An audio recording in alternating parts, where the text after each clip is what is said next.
Hello दोस्तों, नमस्ते, राम राम। मैं हूं अमित चौधरी। स्वागत है आपका अपने YouTube channel Amit sir GK में। तो आज मेरा हिस्ट्री का 5th चैप्टर है आपके सामने और चैप्टर वाइज आपको सभी चीज़ों को मैं क्लियर करता चल रहा हूं। आशा करता हूं सभी चीज़ें आपके समझ में बैठ रही होंगी। बहुत ही बेस्ट ऑफ बेस्ट और एनालिसिस जो भी मैं टॉपिक वाइज करता हूँ, या चाहे वो क्वेश्चन हो, क्लास के अंदर कोई भी टॉपिक हो, हर चीज़ को डीपली जाकर के समझा रहा हूँ ताकि बच्चे जीके के अंतर्गत फंसे नहीं किसी भी क्वेश्चन में। ठीक है, जो भी आपने टारगेट कर रखा है, जो भी एग्जाम आपकी जो जिस भी एग्जाम की आप तैयारी कर रहे हो, उसमें जी आने वाले जी के बहुत ही महत्वपूर्ण होती है। ठीक है, चाहे वो 5 नंबर की क्यों ना हो, चाहे वो आपकी 60 नंबर की क्यों ना हो। ठीक है मेरे भाई, एक नंबर आपको लिस्ट से बाहर कर देता है, एक नंबर आपको लिस्ट के अंतर्गत ला देता है और आपकी जिंदगी को बना देता है। ठीक है, तो सीधा चलते हैं, देर करते नहीं। ये आपके सामने फर्स्ट स्लाइड है, आपके सामने दिख रही होगी।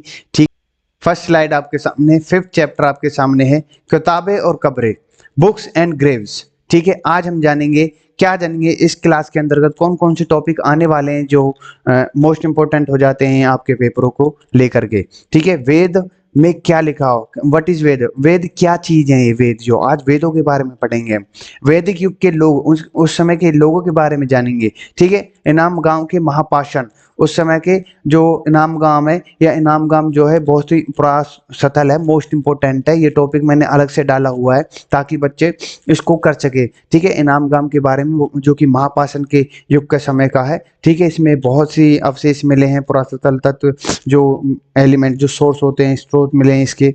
ठीक है, तो इसलिए मैंने अलग से टॉपिक डाला हुआ है। ठीक है, तो शुरू करते हैं। आपका फर्स्ट टॉपिक आपके सामने है, वेदा है, वेद है।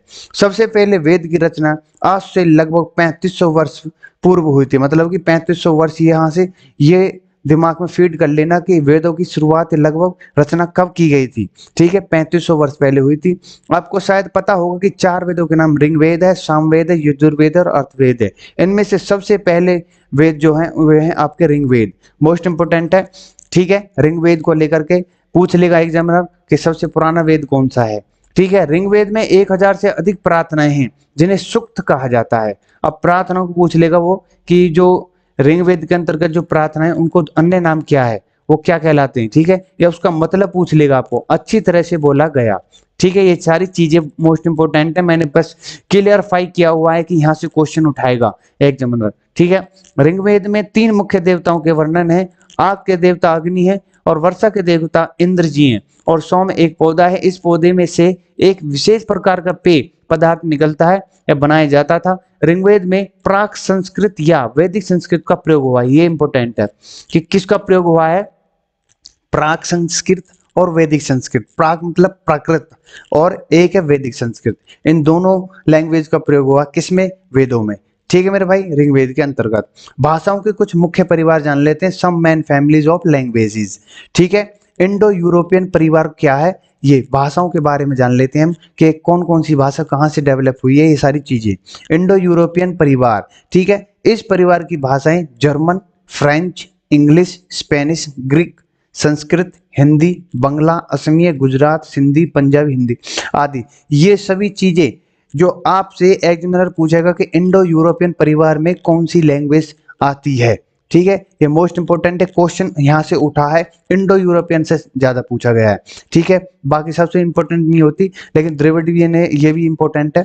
और नेक्स्ट स्लाइड, नेक्स्ट पॉइंट आपका, तिब्बतो बर्मन परिवार कौन सा है। इस परिवार की भाषा भारत के पूर्व उत्तर भाग में बोली जाती है। पूर्व तिब्बत बर्मन परिवार, इस परिवार की भाषाएं भारत के पूर्वोत्तर मतलब कि नॉर्थ ईस्ट में मिलती हैं, जो मेघालय, मिजोरम है, आपका असम है, अरुणाचल प्रदेश है, ये सारे जो भी हैं उनको पूर्वोत्तर बोला जाता है। तिब्बत बर्मन परिवार है ये। ठीक है, अब आता है नेक्स्ट टॉपिक आपका, द्रविडियन परिवार।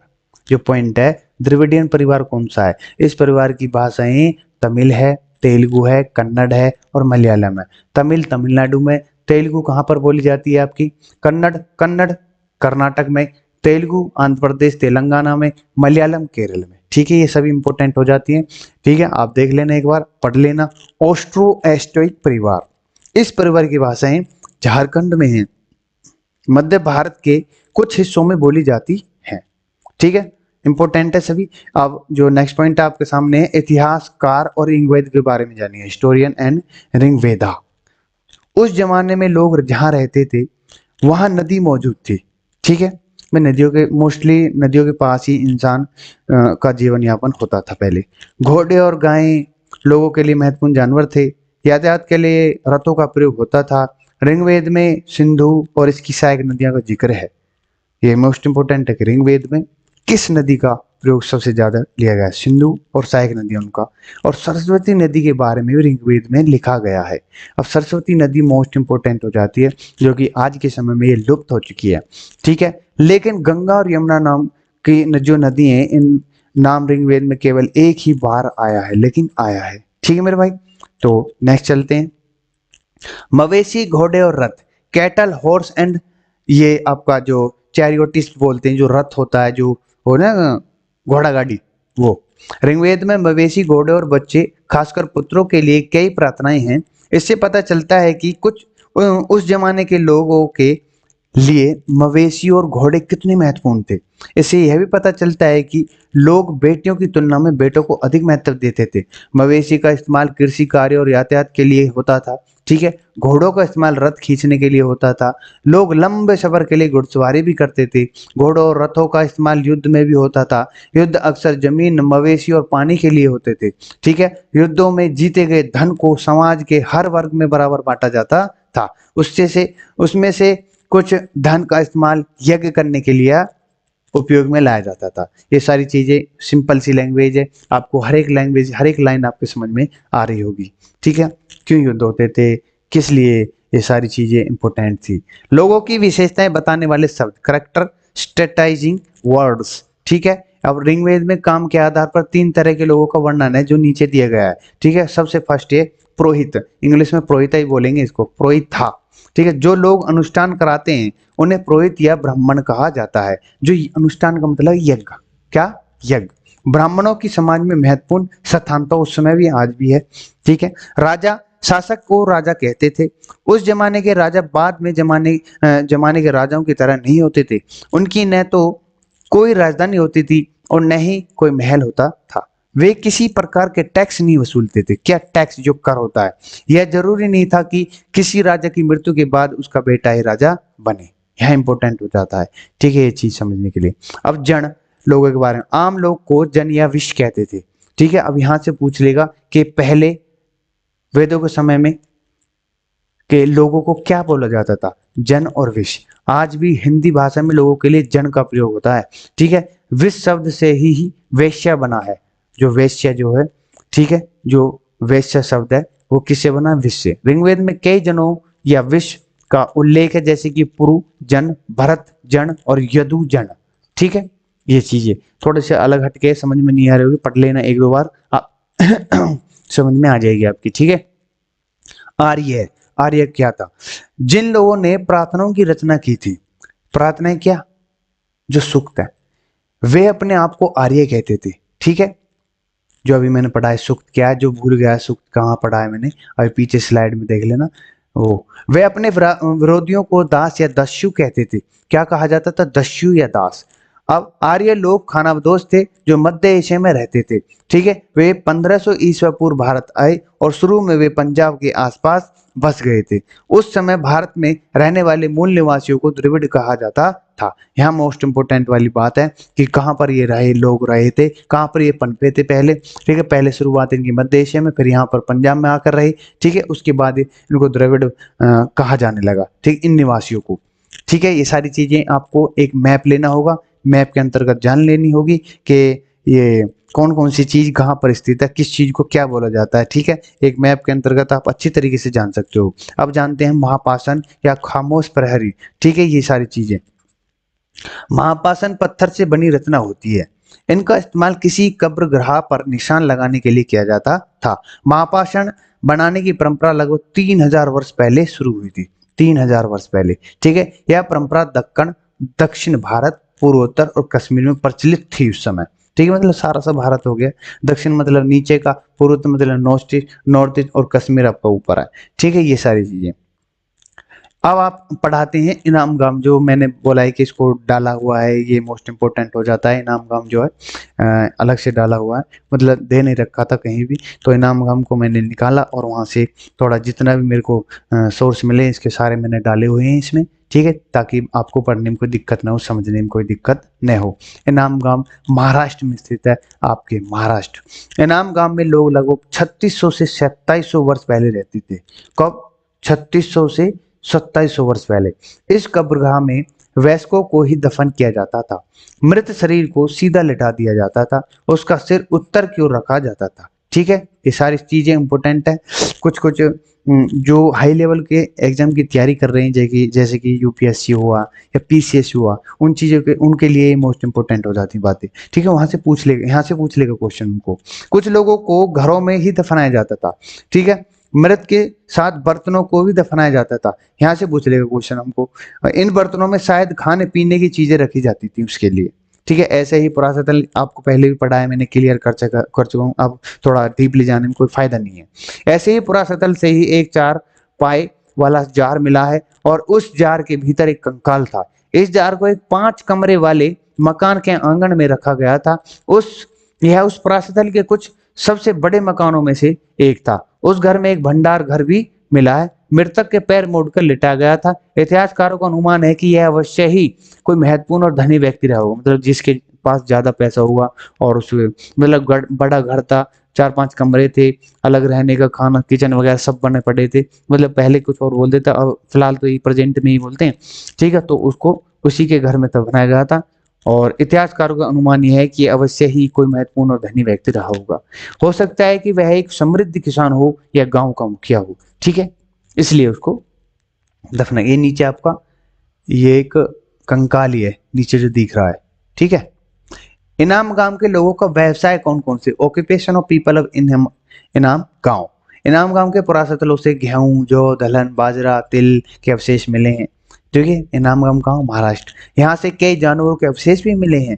ठीक है, जैसे कि गाय, भैंस, बकरी, भेड़, कुत्ता, सभी ये सब पढ़ लेना आप। ठीक है, यहाँ से चिड़िया, मगरमच्छ, ये सारे अवशेष भी मिले हैं। आपसे पूछ लेगा, इनाम गांव मोस्ट इंपोर्टेंट हो जाता है, इसलिए मैंने आपको सामने थोड़ा सा हट के डाला, और बढ़िया तरीके से पॉइंट बनाए हुए हैं, ताकि आपको समझने में, लैंग्वेज भी सिंपल है, समझने में कोई दिक्कत ना हो। कुछ जानवरों की हड्डियां पर काटने के निशान भी हैं। इससे पता चलता है कि इन जानवरों का इस्तेमाल भोजन के रूप में होता था।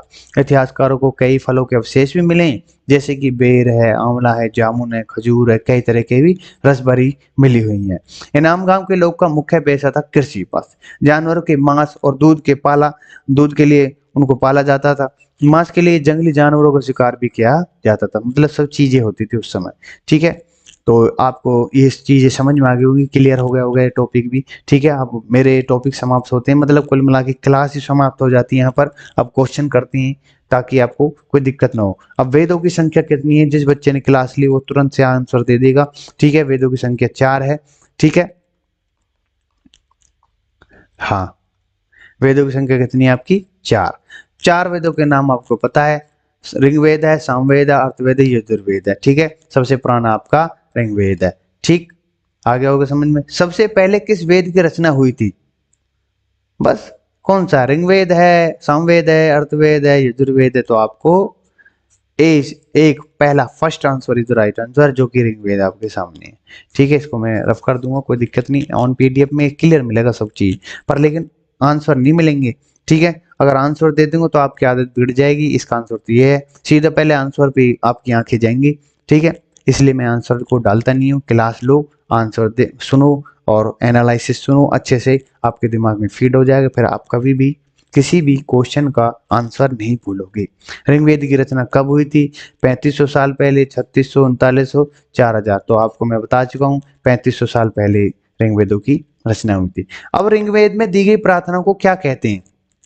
जो प्रार्थनाएं थी, मैंने शुरू में ही बताया था कि प्रार्थनाओं को क्या कहा जाता? कुल, रचाएं, इनमें से कोई नहीं, या सुक्त, तो सुक्त कहा जाता था।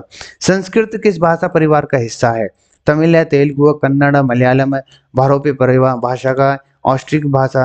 अब आपको जिसने भी मेरी ये क्लास ली है, उस बच्चे को पता होगी कि इसका आंसर क्या है। इन कमेंट मुझे 6 क्वेश्चन का आंसर चाहिए। ठीक है, हाँ, तो नेक्स्ट क्वेश्चन आपके सामने है कि ऋग्वेद में किन 2 नदियों की देवियों के रूप में पूजा होती थी?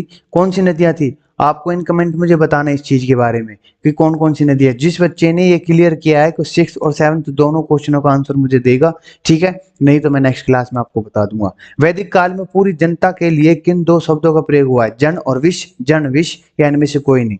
तो आपके सिंपल सा आंसर है जन और विष। ठीक है, नेक्स्ट क्वेश्चन आपके सामने, निम्न में से कौन ऋग्वेद में वर्णित देवता था या है? वर्णित देवता कौन से हैं हमारे? वर्णित गार्गी हैं, इंद्र है, मूषक है, इनमें से कोई नहीं। तो आपके इंद्र हो जाते हैं वर्णित। ऋग्वेद की भाषा क्या है? प्राक या तमिल या इनमें से कोई नहीं। सिंपल आंसर है प्राक थी। ठीक है, दूसरी लैंग्वेज कौन सी उसको भी इन कमेंट मुझे बताना। ठीक है, ये जो सारे क्वेश्चन मैं करवा रहा हूँ ना आपको, ये सारे क्वेश्चन आपको 101% किसी न किसी एग्जाम के अंतर्गत देखने को मिलेंगे, और मैं सबको कट मार के आपको दिखाऊंगा जब लाइव होगा, मेरा चैनल मोनेटाइज हो जाएगा, तब अब मैं आपको ये सारी चीजें दिखाऊंगा लाइव। ठीक है, वैसे भी मैं रिकॉर्डिंग करके आपको दिखा दूंगा कि हाँ आज का क्वेश्चन, आज का जो पेपर है उसमें मेरे सारे क्वेश्चन, जी के क्वेश्चन ये आए हैं। ठीक है, सबको क्लियर कर दूंगा। तो इसी के साथ मेरी क्लास समाप्त हो जाती है। आशा करता हूँ मेरे क्लास भी और क्वेश्चन भी सभी का एनालिसिस आपके समझ में आया होगा। तो इसी के साथ विदा लेना चाहता हूँ। नमस्ते, राम राम। मेरी क्लास को लाइक, शेयर और सब्सक्राइब जरूर करते रहना, और अपने दोस्तों को बता दो कि फ्री ऑफ जीके चल रही है, जो कि ऑन यूट्यूब पर है। जीके की जंग अमित सर के संग आपके सामने, जो कि बैच आपको दिख भी रहा है, सीधे तरीके से चल रहा है, बिल्कुल इसी एनर्जी के साथ चलता रहेगा मेरा सारा बैच। नमस्ते।